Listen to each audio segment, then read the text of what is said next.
Halo semuanya, apa kabar? Terima kasih sudah klik video ini dan selamat datang kembali di channel Movie Story. Pada video kali ini, saya akan mereview secara singkat tentang drama Korea The Killing Floor. Drama ini dibintangi oleh Park Hae Jin, Im Ji Yeon, dan Park Song Woong, dan rencananya akan memiliki 12 episode. Bercerita tentang kegemparan yang terjadi akibat munculnya seseorang atau sekelompok orang yang berniat menghukum para kriminal yang tak tersentuh oleh hukum dengan cara menghabisi nyawa mereka. Sekelompok orang tersebut menyebarkan pesan digital ke seluruh masyarakat yang memungkinkan semua orang untuk ikut menentukan nasib para kriminal tersebut melalui vote atau pemungutan suara. Bila lebih dari 50% masyarakat menginginkan seorang kriminal dihukum, maka kriminal tersebut akan dihabisi. Tokoh utama dalam drama ini ada 3 orang. Yang pertama adalah Kim Moo Chan yang diperankan oleh Park Hae Jin.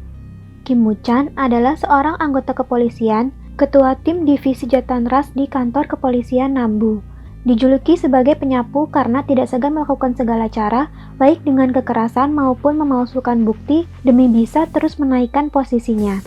Kemudian ada Joo Hyun yang diperankan oleh Im Ji Yeon. Hyun juga seorang polisi divisi cybercrime yang sayangnya dikucilkan oleh rekan-rekannya karena memiliki kebiasaan mengadu. Hyun memiliki seorang adik perempuan bernama Joo Min yang masih duduk di bangku SMA dan bercita-cita menjadi seorang reporter. Lalu ada Kwon Sok Ju, seorang narapidana kasus pembunuhan. Dulu, ia menghabisi nyawa orang yang memperkosa putrinya sendiri karena tidak puas dengan hukuman yang didapatkan oleh si pelaku. Jadi, 8 tahun yang lalu, saat Kwon Sok Ju melakukan aksi brutalnya, Kim Moo Chan lah orang yang menangkapnya. Sepertinya Sok Ju dan Moo Chan saling mengenal, namun belum diketahui seperti apa hubungan keduanya. Di masa kini, Moo Chan dan Hyun bertemu ketika mereka sedang mengerjakan kasus bisnis ilegal mengenai para wanita yang dipaksa membuat video siaran berlangganan. Hyun menyamar menjadi salah satu wanita penyiar dan membantu Moo Chan beserta timnya mengungkap kejahatan di balik bisnis ilegal tersebut.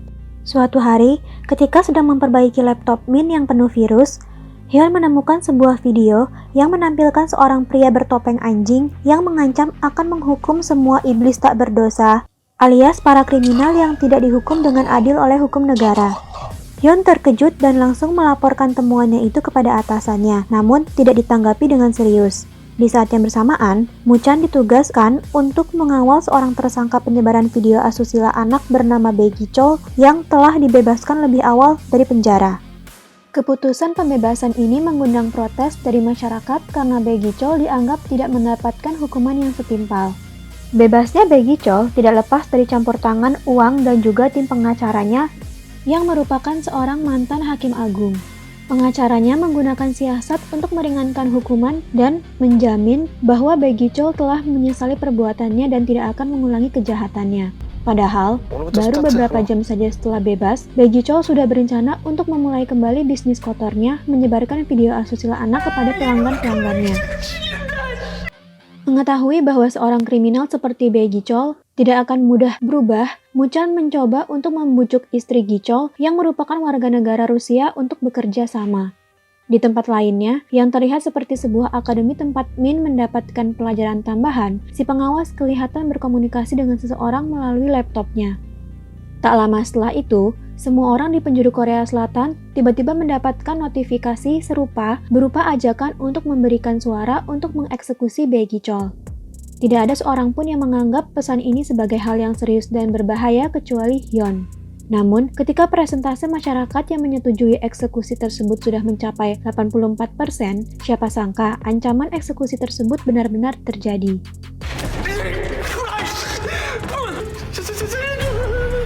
Karena di keesokan harinya, Bae Gi Chol ditemukan tewas secara mengenaskan di lokasi tempatnya membuat banyak video asusila anak. Setelah jasad Bae Gi Chol ditemukan, si pria bertopeng kembali mengirimkan video yang berisi pengakuan bahwa dirinya lah yang telah menghabisi Bae Gi Chol, juga menunjukkan bukti-bukti mengapa Bae Gi Chol pantas dihukum mati.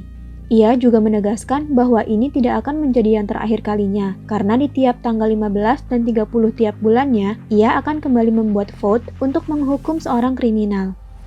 Kejadian ini tentu menyebabkan kegemparan di masyarakat, juga para penegak hukum. Masyarakat terbelah menjadi pro dan kontra.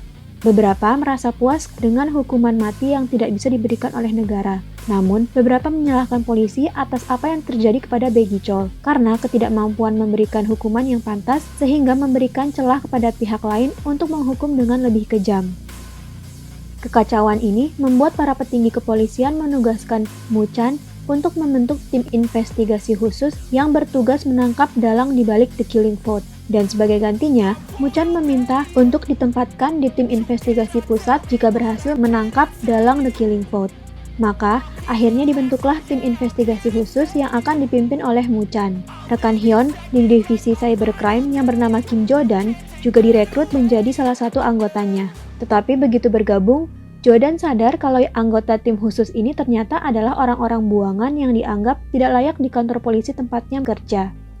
Sementara Hyun yang sudah tidak tahan dengan sikap atasannya yang menyuruhnya untuk tutup mulut perihal penemuan video pria bertopeng sebelum ramai, memutuskan untuk melaporkan temuannya itu kepada Mu Chan. Hyun berkata kalau kemungkinan ia tahu siapa dalam fenomena The Killing Vote ini, karena hanya ada satu orang yang menggunakan istilah iblis yang dianggap tak berdosa di dunia ini, yaitu Kwon Sok-ju. 권석주가 범인입니다.